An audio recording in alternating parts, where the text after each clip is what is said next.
Full Contact. In association with Mitsubishi Motors, drive your ambition.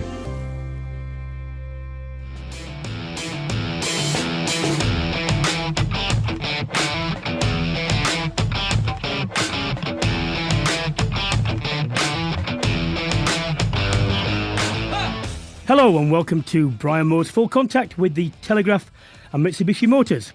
We're into week 2 of European rugby and, well, although there were plenty of great games, the big talking point was the cancellation of 4 Champions Cup matches due to COVID-19. We'll be reviewing the action on the field and discuss the implications the pandemic could have on the competition as it continues into the new year. Off the pitch, BT Sport have agreed a £110 million deal to remain the home of Premiership rugby for the next 3 years. The deal is worth less than the current contract. We'll be speaking to Telegraph's chief rugby correspondent, Gavin Mairs, to find out the details about this and what it could mean for clubs up and down the country. England's women have been dealt a major blow just 9 months out from the 2021 World Cup in New Zealand. Fly half and former captain Katie Daly-McLean has announced she will be retiring from international rugby. McLean has featured in 4 World Cups. She's captained the Red Roses to glory in 2014, and she's lifted no fewer than 9 Six Nations titles. We'll be speaking to her about the decision and discuss what's next as she switches her focus to raising a family. We'll be discussing the, rather abrupt departure of Danny Cipriani from Gloucester. Immediate effect, see behind that. And as ever, we'll be taking a close look at some of the work being done at grassroots level during the last 7 months as parts of the Mitsubishi Volunteer Recognition Programme. Alongside me today, regular co-host, welcome back to the former England centre, Tom May. Hello, Tom. Hi, how are we doing? Now, Europe. We'll get into the action on the pitch shortly, but scathing from Sir Ian McGeechan in the Telegraph on Sunday, saying the Champions Cup is descending into a farce. This was after the Scarlets versus Toulon game was postponed just 2 hours prior to kick-off. You know, what's your take? I think it's a difficult situation. We're in unprecedented times where clearly the Toulon players have taken a stance on the game itself. I think it's very difficult to hold different people's opinions out and say that one is right and one is wrong. But I think when you get to that point, when you're 2 hours before a kickoff, you know you're in a change room, for God's sake. Yeah. Your mind's on the game. Everything has been done. It's a difficult situation. I think if you look at the whole, I think, for example, if you look at the other games as well, Exeter and Glasgow would have fancied their chances in those games, and it's going to cause them a problem moving it through this competition. One of the things, Tom, is no one sets out to do this. No, and if you haven't buzzed, it's still 28-0. Yeah. Yeah, exactly. So, it casts a shadow over over the competition, but over those specific teams that are dealt a hand by this, through whether it be their fault or not, they're affected moving through the rest of this competition. But unfortunately, that's the way it is right now. I mean, in the current climate, and bearing in mind as we broadcast, we are under a severe lockdown in London due to a mutated strain of COVID. Can you actually, not too much of a stretch of imagination to see this competition being binned, isn't it, if it goes much further? Well, yeah, and the travel restrictions at the moment, who knows when they'll be lifted? And as I come into this podcast, I'm looking at 30 countries having cancelled travel. Well, that makes it very difficult, doesn't it? And does that exclude, key workers, which would, elite sportsmen have that status? Now, there's a huge expense, and I think it's quite, everyone should try and understand what the expense that these teams are going through to get to a point where they are COVID-free.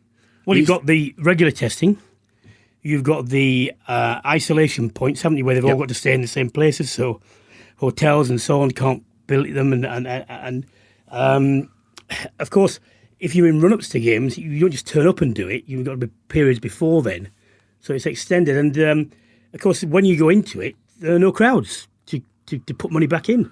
Yeah, I think it's, the whole rugby in its state at the moment, we know is in a very, very fragile state. And just to have these games running is fantastic. To see 2,000 fans watching games in some stadiums this weekend has been brilliant, and makes a bit of a difference when you're watching it on the telly, doesn't it? Yeah. But look, I think let's do what we can to get through this competition. We have to take, as cringy as it sounds, and we hear it so much, we have to take each individual weekend on its own merit. Yeah, I mean, of the action that did take place, very notable away win by Munster. Yeah, that was unbelievable. I mean, to go that many points down that quickly, you look like you're on the end of a proper shoeing down at the Stade Marcel Michelin. But to come back like that, and it was all sort of topped off with that smile, wasn't it, from CJ Stander? That sort of said it all. But that people have already talked about it being one of the great Munster wins, and now they've had some in this competition. Gloucester without Cipriani. Yeah, they looked lively, Gloucester, didn't they? They did look lively, and I think you could tell a lot from the reaction in the coaching booth when the final whistle went. That Alex King, George Skivington giving each other massive high fives, but they did look lively. I thought Lewis Reed-Zammit looked sharp, made a couple of sort of errors where he could have made it slight past. Well, 2-on-1s. Yeah. But look, I say that. If you don't pass to me, you better score, mate. Yeah, you didn't. Yeah. But he will pull in some fans to watch him over the years, because he is box office, isn't he? When he gets the Racing looked fairly sleek, didn't they? Yeah. When they wanted to, I think they took the foot off the gas a bit. But I was going to ask you about that. Obviously, being one of your old teams, what sort of situation do you think about Quins right now? Look, the Quins have for ever since they won the title, which is over a decade ago. The main problem has been, no matter how many points they've scored, they've been one of the most porous defences.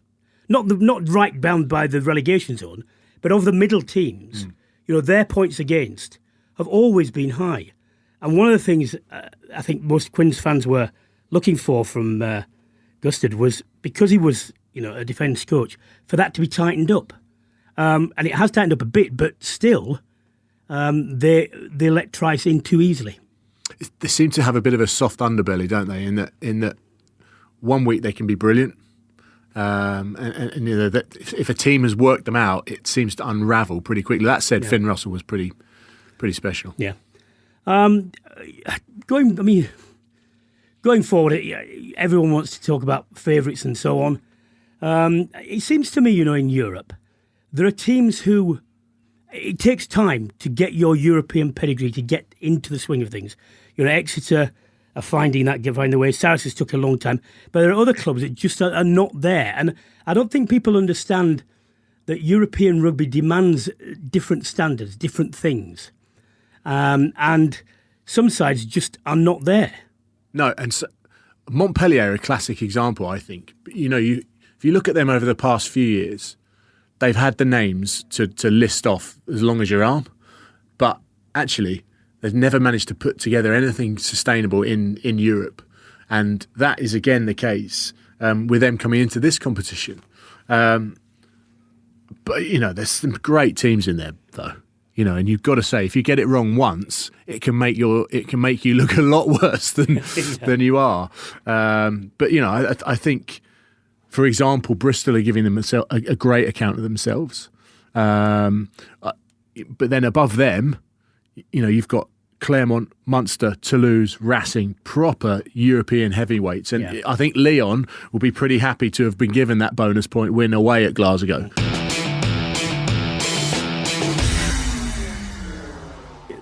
I was talking to Eddie Jones, last week on the podcast about lots of things, and he was saying fans need to realise that club and international rugby essentially two different games. I mean, he brought some stats out, very interesting. 2 or 3 or 4 phases in Test rugby. You can only do that in internationals. Otherwise, you get turned over and you have problems. I mean, have you any sympathy with that sort of analysis or not? I think I understand that he sees that as a 3-stage process. From a mental perspective, at club level, you always went into those European weekends. For me, it was the physicality. the physicality went up. Didn't matter who you were playing, whether they be French, Italian, Welsh. And there is that lack of familiarity that you mentioned, but I don't think that's got anything to do with it. I think there's a real emphasis and an intensity around those European games. And as you step that up, and there's been so much said over the past month or so about how much ball is kicked away. Now, it's kicked away if it's not kicked away for a purpose. If you're kicking it away to either hit the grass or retrieve it, then that's part of the game. Look at New Zealand way back. They were one of the best teams at counter-attacking. I would say way back, before they started getting beaten. Some of the teams now, actually, if they were better at counter-attacking, we'd be seeing more tries running. And that's something I think we need to work on. And it's probably, we revert to kick because actually our counter-attack isn't as sharp as it could be. And I think I do agree. You see teams trying to run out. I hate to point the finger at him, but look at the amount of times that Finn Russell has tried to run from deep or overplay, and it's cost whichever team he's been playing for dearly. Well, I'm going to repeat this point. I made it last week. Just repeat the point.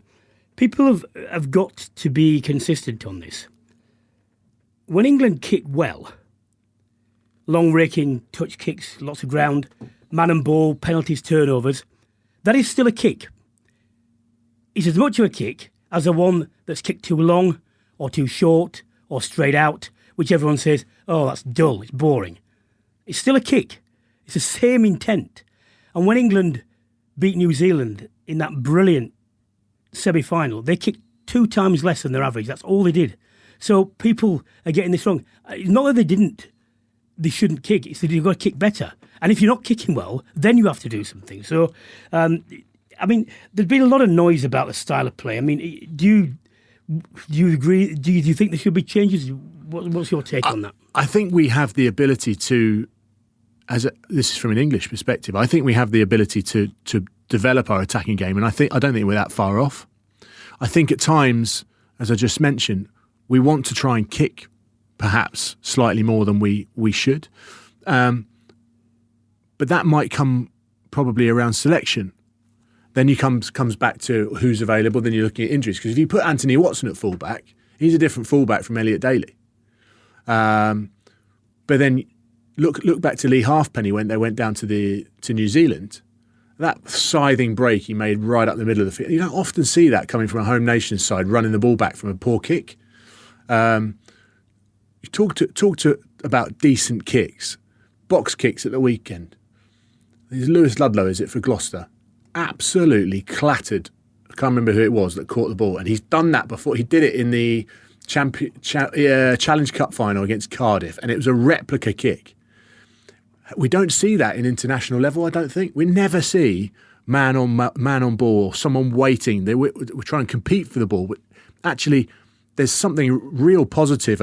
You either win penalties or you turn the ball over, like you say. One of the problems that England have been having, even though, let's point this out, they did win the Six Nations and the Autumn Nations Cup, is, and I wrote extensively about this on the way into the World Cup and when they were playing well in the World Cup, when they had all their ball carriers available and when the ball carriers in the 2 pods and the backs coming in were able to vary the point of contact, they were getting over the gain line, they were getting quick ball because people couldn't get back and defend. This time round, either defences have got tighter or the carriers are not carrying it in the same sophisticated way and posing those problems. Therefore, they're not getting over the gain line as quickly, they're not getting they're having to commit more numbers, and that obviously affects what comes out when Ford or Farrell is there and thinks, wait a minute, this is not what I want. Therefore... When you were writing that about the World Cup, it's a ridiculous stat, isn't there, about both Vunipolas and Tuolangi playing at the same time. Now, the fact they've hardly ever managed to do that. Hardly not, one of them's always on the physio bed. If you manage to keep the 3 of them playing, just to your point, they're always over the gain line. They got 3 points of contact where they're guaranteed to go forward. And I think at the fact that they're missing Manu, yes, okay, Ollie Lawrence stepped up and did a pretty decent job, but he's not Manu. And that does open up a huge amount of space on those sort of lateral channels. See, when you've got them, if you have a Ford, Farrell, Slade, May, no Noel, May is a good carrier because he's elusive. So is Noel because he's elusive. but there's no weight there in the sense of hitting. So the option to do that, and when it's taken away, I keep telling people like Tuolangi are worth their weight in gold, not just because they get the ball, because they attract players. Yeah. And other players can use that. I've attempted to try and tackle that guy however many times. And there's a level of consistency about his presence on a field. And I remember playing in a Saints Leicester game, and all I was worried about was where he was. My opposite number, I was defending the 13 channel, which is obviously quite a tough job anyway. That's all I was worried about. I wasn't worried about anyone else. Now, if you watch that, there's normally an inside and outside defender that are having to watch what I'm doing. If I'm only concerned with one person, and if I sit back on my heels, that's me defensively useless to my team. And that is what to put your point into sort of a coaching context and try and not get sat down on your heels. That's exactly what he's trying to do to people.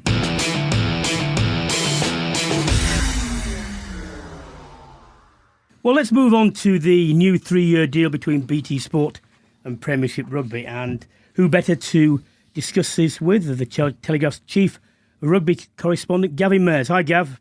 Hi, Brian. What are the details, as you know them, the ones that you think are important of this? Well, first of all, it's less money, but after that... I think, Brian, that the most important thing is that they managed to get the deal over the line, because at one stage last week, certainly at the start of last week, we had a situation where there was quite a lot of posturing from both sides and brinkmanship, and there was a suggestion, and I never really thought it was genuine, but I think it was a suggestion that BT were ready to walk away from the deal because Premiership Rugby had turned down for the second time an offer. But, sources were telling me realistically they wanted to get the deal done. There wasn't any other options on the table. Amazon weren't interested in the club game, and Sky, as we know, have sort of been winding down their rugby operation. So it was critical for, I guess, some sort of financial stability, certainty to secure some medium-term income for the Premiership clubs that this deal was done, and all parties came to an agreement on Friday. And as you say, I think the key figures we're looking at, 3 years, it looks to me it's £110 million, which works out roughly about £36 million per year, which is down on what the original offer was back in January, pre-COVID days, when the clubs turned down an offer of £40 million a year. So I suppose a little bit of egg on the face for the clubs, but also considering where we are, the financial situation, this deal will bring some welcome relief to the clubs. Well, it's certainty, isn't it? That there is that. I must admit, I don't understand brinksmanship on Premiership Rugby's behalf when there are no other bidders. That doesn't seem to make any sense to me. But look, I mean, what do you think the reaction of CVC, Capital Partners, will be? Because they put 200 million in, which over 2 years ago. They're not really happy that the broadcast deal is less lucrative, are they? Brian, one of the things I think probably the commentators, pundits like me, have never quite got our heads around is where CVC really see the value in professional rugby union. They're obviously clever people. They make a lot of money out of other sports and things, but they've come in to this sport both at club level and international level because I think they see that by possibly bringing together television rights collectively, that the sum overall can be improved quite significantly over the next 10 years. I think we've seen this year probably the stark reality of that just hasn't been the case, and you must appreciate that the impact that the pandemic has had on the sort of sports market, TV rights. But at the same time, we look on and think, what other interest was there in Premiership Rugby even at the start of the year? So I would struggle to see how, with the sort of investment that CVC have made, I just don't understand how they're going to realise a significant profit. But these guys make their money, and I'm sure they have a plan. Well, I'll tell you, I mean, look, compared to motor racing, even when Eccleston was there, even when he wasn't there, the fact is that they're not dealing with as many parties. I think they maybe misunderstood this. When you're talking to EPRC or whatever, or the RFU or World Rugby or whatever, there are so many, for want of a better word, stakeholders that all have an input that you can't just go to one man and say, right, can we do this? And he agrees and everyone does it. It's painstaking, it's tortuous to do that. You've got to do deals behind, all sorts of things, as I'm sure you know. I think possibly they've underestimated the politics in this. I think you're right, Brian. I think as Eddie Jones famously once called it, rugby's sort of Gordian knot of so many layers to, particularly in the game in England. I think there is some hope that I think they probably see some coming together of, with this talk of a World Club Championship match maybe once every 4 years, whether there's a possibility to enhance the overall value by marrying together the Southern Hemisphere and the Northern Hemisphere, looking at competition structures. We know that's been an ongoing issue for the last 2 or 3 years. But as you say, it's how you see what are the key things that need to happen to dramatically change the value of a broadcasting deal for either club or international rugby union, and I just don't quite see it. And as I say, it's going to take. One thing that somebody said to me before about CVC is they hope that they will actually be a sort of a catalyst for change because of the fact they are not involved with the politics. They're just there to maximise the commercial rights of the sport, and whether that in itself can bring sort of knockheads together of the administrators. I think that was the hope, certainly in Premiership Rugby, when they agreed to do the deal to allow a 27% stake to go to CVC. But we just haven't seen really any evidence of that. And I think, as you say, it's really just exposed just how complex negotiations can be in professional rugby union, both at club and international level. Gavin, former RFU Director of Professional Rugby, Nigel Melville, he's just been appointed as the new Executive Chairman of Premiership Rugby. Is there any clarity on what the main task that he's going to be faced with? Well, it's an interesting point. We haven't had a huge amount of detail. What we do know is that he is going to be largely in charge of, I suppose, the rugby brief. And that may seem an odd thing to say when you've already got a chief executive there in charge of Premiership Rugby. But I think the clubs really wanted an administrator with significant experience of dealing with rugby-specific issues, not just solely commercial issues. And I think we're going to see Darren Childs' role redefined. The current chief executive, he'll be tasked with concentrating on commercial issues. Nigel Melville, it's an interesting one. He's coming from the RFU. The Premiership Rugby have been quite clever in recruiting former executives. They've had Ian Ritchie come in, Andrew Higginson, sort of former director on the RFU board, is currently overall chairman of Premiership Rugby. It's become a very complicated company following the CVC investment, but they're quite keen to tap into the intel at the RFU. And I think what we'll see, Nigel Melville, he's known for his collaboration. He gets people around the table talking, and I think probably that's one very important strength that he will bring to really going to be some difficult conversations over the next year about the professional game agreement and how the sport copes with the huge destructive financial impact of COVID and player welfare as well. So I think it's, from what we see, it's a rugby appointment, and I suppose that can only really be a good thing in terms of the negotiations and relationship between Premiership Rugby and the RFU. Well, Gav, at least there's some certainty in this. I don't know where they would have gone if PG had pulled out. It'd be very embarrassing. But look, Gav, keep an eye on this for us. If you hear anything more, see if we can come back and tell us. Cheers, mate. Will do. Thank you. Happy Christmas, boys. And you. Tom, very surprising news, especially with the immediate effect. It always sounds a bit dramatic.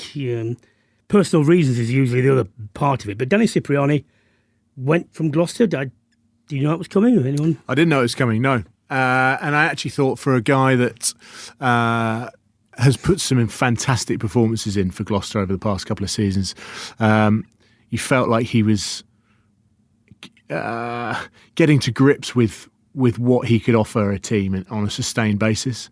I know there's been a lot going on in his life off-field, some of it negative, most recently more positive. And I think maybe he's got to that age, he doesn't look 33, but he is 33.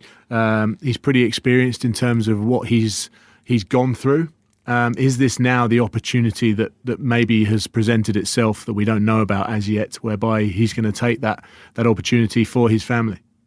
You mean just retire? Either retire, or is there one more contract? Yeah, one more lumpy contract that's appeared, and he's thought, look, this is going to be it. He doesn't want to go on, but it wouldn't be. If that's the case, to me, it's unlikely to be another Premiership team. No, I don't think he'll be another. I don't think we'll see him in the Premiership again. I'd be very, very surprised. Austin Healy, he wrote in the Telegraph that although he's talented, Cipriani was never actually good enough to be an England regular. I mean, I saw Cipriani's debut when he was 19, and this is not an exaggeration. It was virtually flawless against Ireland. It was astonishing and then he had the injury, and I never thought he played as well. I thought he rushed back after that, but a really bad ankle injury. He shouldn't have played as soon as he did. I don't think he was quite physically the player. I think, he still had massive talent, but I think that did have an effect on him. Yeah, I think the physicality that he had to his game held him back. I don't agree with Austin. I think he was class. I think his ability, his array of skills and his ability to execute them to the top level was off the charts. I think his vision was brilliant. He could do all sorts of different types of kick from an attacking perspective that we've already spoken about. The one area I would say that perhaps didn't make him an England regular was that you look at the mentality of the game that's required from those top England players.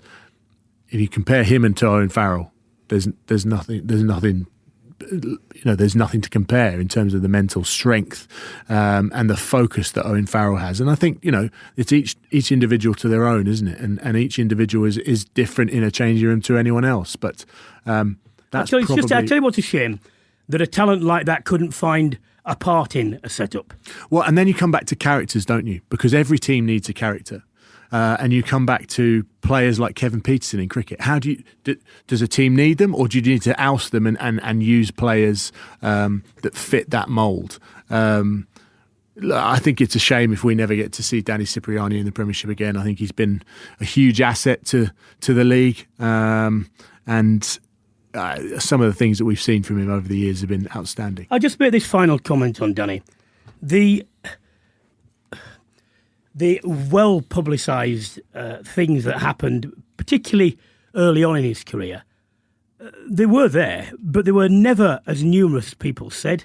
The nightclubbing, the same photograph kept coming out again and again and again.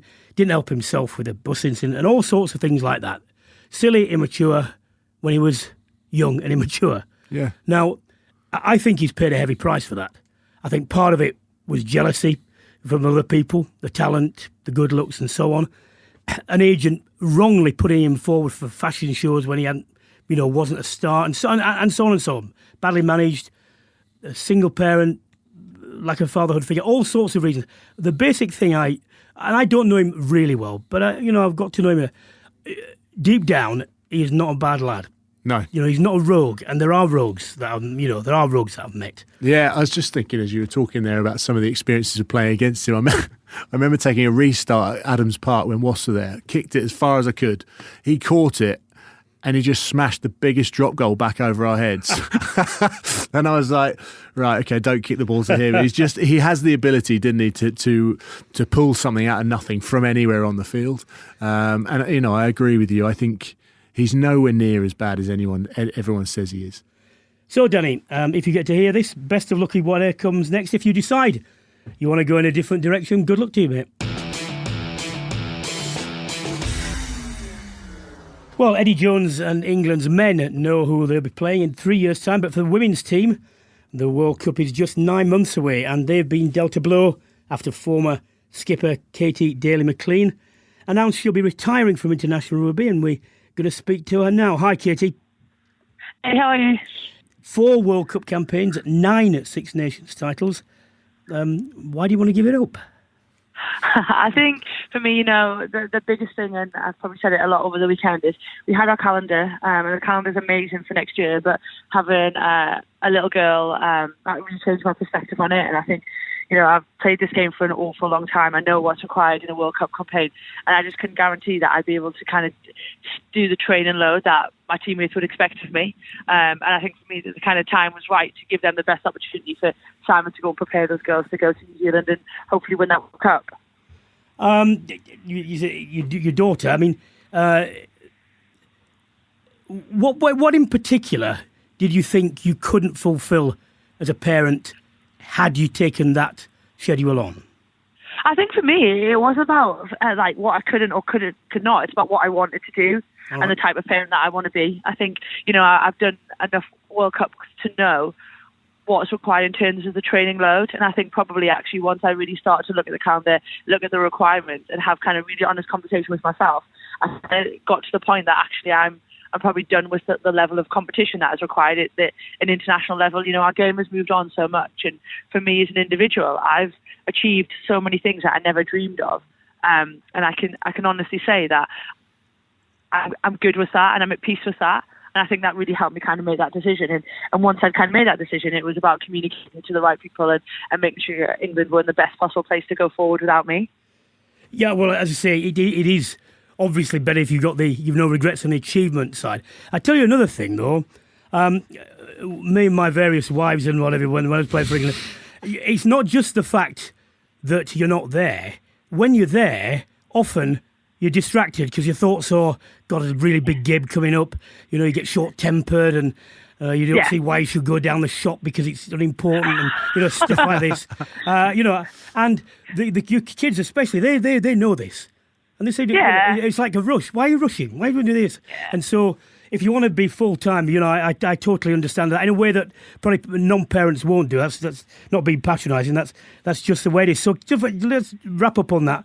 All the best. I'm sure you'll... I tell you what, it's as much of a challenge. You know why? Because you don't know what you're doing, and everyone tells you what to do. No one has your relationship, and it's messier. And it's all messy. Yeah, and when you get it wrong, you will be made. You will know about it. Let me tell you. You want to be back playing straight away. Exactly. So good luck with that. Look, I mean, thank you very much. That's all right. You stepped away. England at the moment are the top side world ranking wise, but New Zealand. Away from home for a difficult place to play anyway. It'll be febrile with the World Cup. How confident are you that England can take it away from them? Yeah, I think it's massive. We've talked about the last time we were in New Zealand, we beat New Zealand in 2017. So I think for us that's a massive level of confidence as well to know that we can't beat them in their backyard. But I think this is what you want from a World Cup. The year that kind of 2020's been driving forward into 2021. I think the tournament itself is going to be fantastic. There's a new format. And I think just the girls having kind of the amount of prep going into Six Nations, having kind of France in our group, I think it's going to be a phenomenal World Cup. And like I say, I've got every confidence that the girls can go there and do a job. It just occurred to me, Katie, I know what it's like, and because I've toured there with the Lions and so on. People always say, it's become such a cliche, you have to go to New Zealand to understand the part that rugby plays in their psyche, in their society. Did you find that as much apparent for you as a women's team? Yeah, I think massively. I think you look at it's so kind of big in their culture. I think in England you can go to big rugby hubs around the country where rugby is bigger. So you go into Exeter in the southwest, for example. Rugby is kind of as a main sport there. I think when you go into New Zealand, everybody knows about it. And for me, that was a massive difference of going to a country where everybody's aware that the Black Ferns are playing, especially with sport. That's a definite change, and I think the World Cup will be huge for them. They don't get to play at home that often, so actually having that and having a World Cup of the stature it is now, I think will be huge.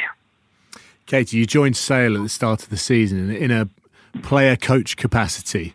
Now, I sort of slightly did that when I finished playing. How long do you intend to keep up the playing side, and how frustrated will you be as a coach?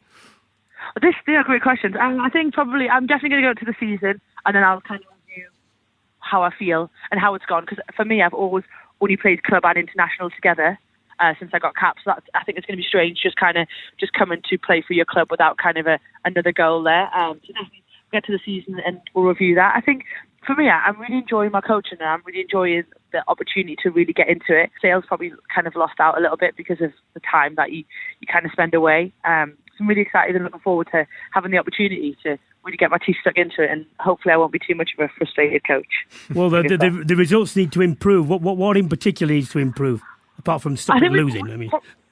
I think like the biggest thing for us is just sorting our attacking game out. I think defensively we've put in some really decent performances against some very good sides.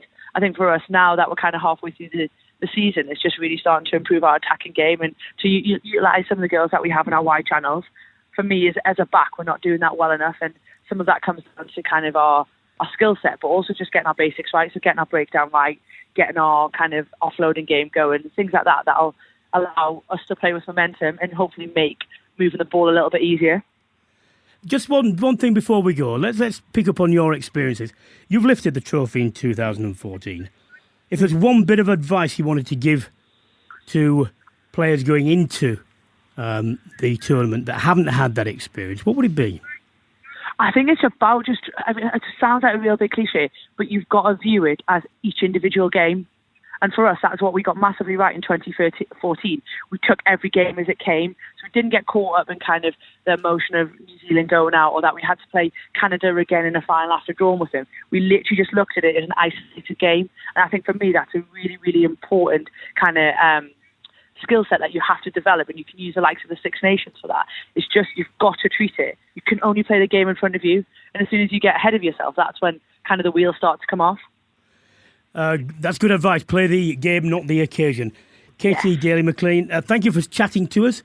Best of luck with the rugby as far as it goes. And just remember, when it's 4:30 and you're up for the third time, it happens to everyone. She's not picking on you. Thank you very much, guys. Lovely to speak to you. Full Contact, in association with Mitsubishi Motors.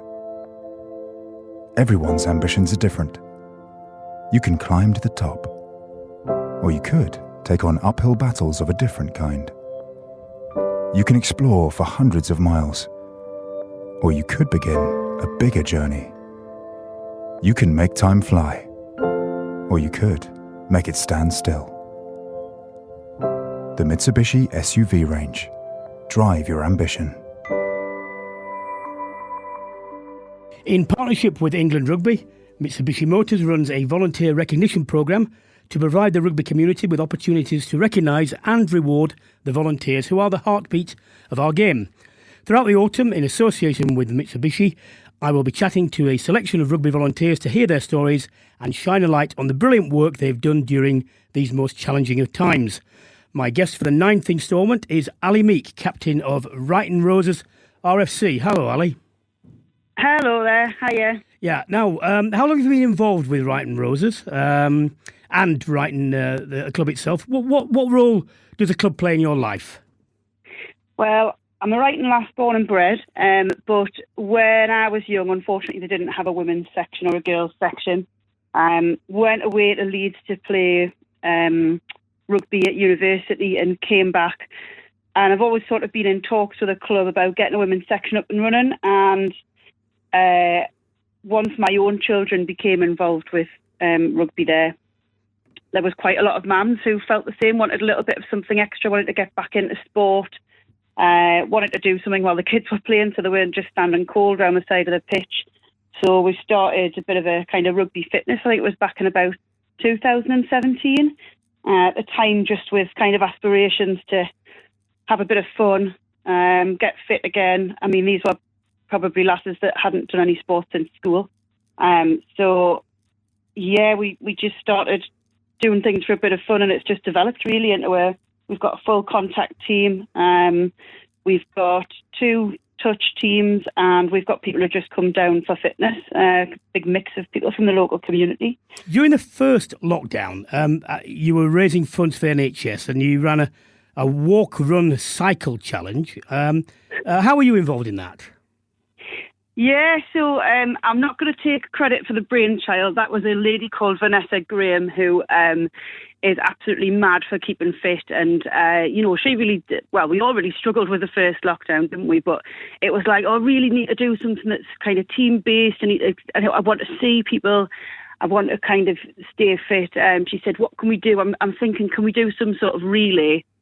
So we put it out to the girls and try to find out, who would be involved, who wants to do something. And everybody was kind of feeling the same way. So we designed a route that led for about 66 miles, and it went between all of the houses of any of our club members who wanted to be involved, basically, carrying a rainbow-coloured rugby ball to represent hope for the NHS. And that was... you could carry it in any way you wanted. So some people did bikes, some people walked, some people ran. Obviously in fancy dress, because you have to do these things in fancy dress. And with Vanessa following at a safe distance behind on our bike with music blasting and a collection bucket. And yeah, we managed to get it all done in 24 hours, which was quite an achievement considering we're all on the hills out here. But yeah, it was really good fun. It was great. What particular challenges have you faced because of COVID? I think for us it's been a fairly new team. We were due to start to enter into a league. We'd played a couple of inner warrior matches and we'd played a couple of friendlies before lockdown, but we were due to start in a league, and for us it was that kind of buzz and excitement of going to do that, and then it was kind of whipped away from us, in a heartbeat with no training. It's going from like full pelt excitement to absolutely nothing. And I know for a lot of the ladies and girls on just for people within the club, really, it's just been really hard to kind of mentally get through that. So I think probably the biggest challenge has just been making sure that everybody is okay, keeping in touch with everybody, making sure that mentally people aren't on their own and aren't struggling. And I know people obviously will have been struggling when they've been isolating or if they've been poorly themselves. So and that's almost quite easy to be there for them because we know who those people are, but it's the people who maybe, stay quiet for a bit or who you haven't heard of or, don't appear to be on social media. And I think that's where we've been really trying to keep in touch with people and make sure that everybody's okay, because everyone is dealing with this in a really different way. Some people have really needed the kind of fitness challenges and things like that we've put out, and some people have wanted to just, have a chat on the phone or take part in one of our quizzes or something like that. But just trying to find a way to get through to everybody, because even with training it's not on again now, but when it started again, there was some people who didn't feel comfortable to come down, and some people who were isolating because they needed a shield for other members of the family and things. So it's just really important to make sure that you kind of try and understand what everybody's going for, what everybody's going through, and make sure that we're there for everyone. Yeah, I mean, you mentioned the various ways in which you've been keeping in contact, and that's particularly important given the remote nature, as you say, of some people relative to the club, haven't got the hub and so on.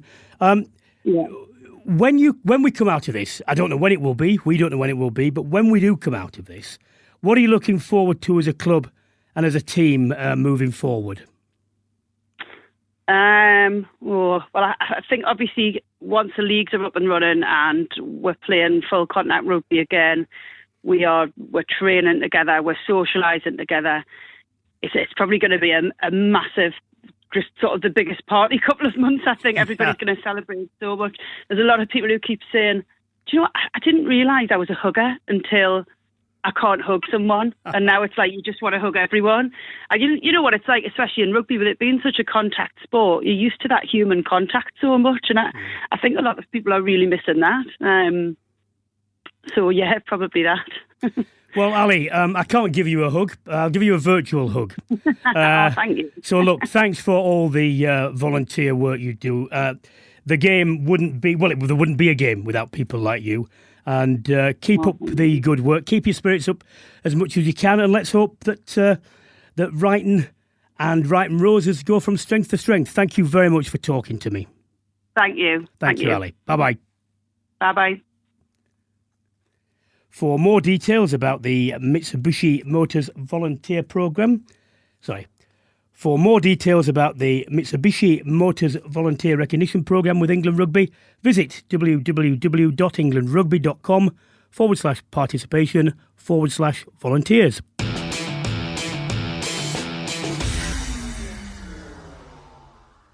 Well, I'm sure you saw the stories surrounding concussions and the sad diagnosis of dementia for some former professionals last week, Tom. What was your experience of head injury assessments? That they were non-existent back in the day. Holding a finger up and, This will be when? I started 99. Yeah. I started playing. But I'm not quite sure this has been done in the right way. I think it's a from the player's point of view. Well, I think it's a terrible situation that we find ourselves in. That Alex Popham and Steve Thompson, two guys that I know, have that diagnosis. But to me, this has been pitched as we're coming after someone.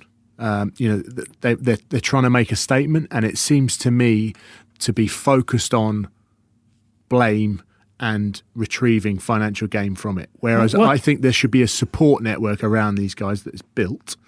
And actually, I think rugby has done a great job over the years of putting its hand up and going. When did you play? When did you retire? 2015. So you went through the changes, right? Around 2006-07. Can you remember what the protocol was then? It was the we did a standard base level assessment on a computer at the start of pre-seasons around that time. So you get these cards turning. Is that the one that people cheated on? Yeah. Yeah. So, I mean, it wasn't done it could have been done better. But I think you learn over time, don't you? And I think rugby is a very different game to NFL. I'll tell you why I asked that date specifically. Because Bennett Amalu was a coroner, a CTE diagnosis from the American footballers. He didn't examine the first brain until 2005, and his papers didn't come out till after that. So the date of knowledge for rugby to be liable on is not when it started professional, when the finger test where you're talking. It's from when you were talking about that test, which has subsequently been amended when they found there were flaws in it. So it's a more difficult challenge for the players because the NFL lied and they did all sorts of bogus research and so on. But rugby had the knowledge that it could be a problem, addressed it. It's going to be whether they could have done more at that time, whether they should have done that there. So it's a different test and it's a much more difficult one. Yeah, I think, look, as far as I can see, and I know you're a big NFL fan, there doesn't seem to be much tackle technique in NFL. No, they just hit each other. Yeah, exactly. And there's a lot of head-on-head contact still. And I think as a sport, we have focused hugely, especially at a grassroots level, on getting technique right. And I don't have an issue with my lad going out and playing along at Richmond under-10s on a Sunday and getting stuck into his contact work because I have trust that the coaches are doing it well. Well, all my 4 daughters have played. I've no concerns either. No, and I think, yes, look, I wake up in the morning and I can't put my socks on and it's a struggle to get my pants on. But I sort of knew that was going to be the situation having played for 18 years. And you take those risks. But I think to be trying to apportion blame to a group of people and saying this is your fault that I am now in this position is a bad route to take. I think these guys should be saying, yes, I have this diagnosis, and we should be supporting these fellas as much as we can, but in a positive way. It would be in the game's interest to do that because the actions will be time limited anyway, and the number of potential claimants will be finite. What they don't want is to get a court decision against them, because they'll have to change all sorts of things. It'll be a very serious one. They'd be much better off saying, look, we'll look, legally we don't have to do this, morally we agree, financially we will look after you, insofar as we can. Because we don't, I wrote a piece, about this call for banning schools tackling. What gets me about this is Pollock, who was one of the signatories, introduced this in 2016 and 17 with flawed research. They aggregated 5 different surveys with no common definition of an injury, extrapolated different averages when you couldn't do that because they weren't on the same things, then said this. They didn't do a risk and reward assessment. They didn't do consequences. This is the point. If you ban tackling in schools, they then said, but they can have the choice to tackle outside schools. Well, either tackling for that age group is safe or it isn't.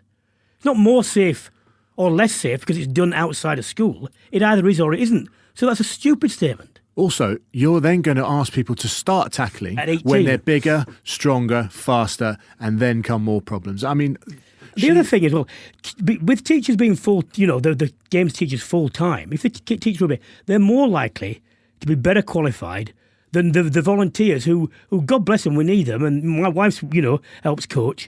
She's done the courses and whatever, yeah. But she's nowhere near the full-time stuff the teachers are. So not only is it illogical in relation to the age stuff, you're picking on the wrong target.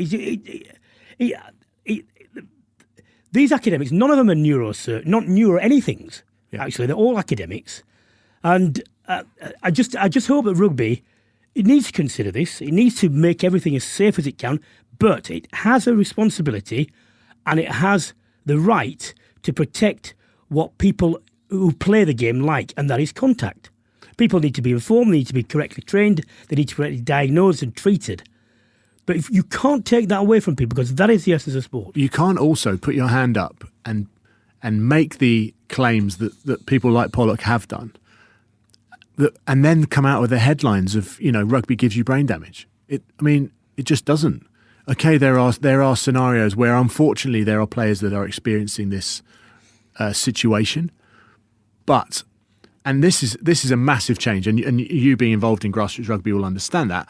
When I was playing mini rugby, it was my dad getting involved and his mates that had all been out the night before. Yeah. Now, all of these coaches have to exist to a certain level of coaching. They have to have been tested for this, that and the other, and they are equipped to a certain level to be able to look after the kids that they're looking after on the morning. And that, for me, you look at other sports, I bet that's not being done on. Well, one of the reasons they're able to go into stats about this is because rugby keeps stats from training and so on. Other sports don't. They're not there. So surely rugby is leading the way. In some respects. I mean, I'm not going a legal debate about this. I'm telling you, I'm not annoyed at the players. I understand their point of view. I understand why they've done it this way. But I am annoyed at academics who... Pollock, her son got injured, broke his leg.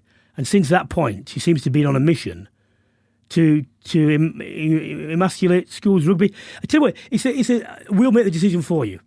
If you make rugby optional, so no one has to play it at school, so they don't have to have the contact if they don't want to, then you achieve that what you say. No one is doing it, being forced to do it. That way round, they are making the decision for every kid that plays at school. No, you're not doing it. Even if you like it, even if you want to, even if you think the rewards are far greater, which they are, than the risk. Sorry, you're not doing it. Yeah. Well, after that rant, that's all we have time for this week on Brian Moore's Full Contact with the Telegraph.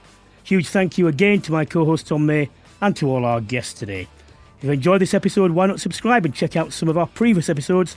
And to stay up to date on all things sport, head to telegraph.co.uk/contact. You can get 30 days access to all the Telegraph's premium sports coverage completely free.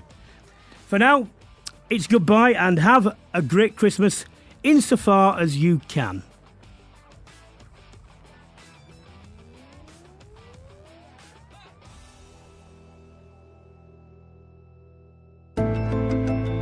Full Contact. In association with Mitsubishi Motors, drive your ambition.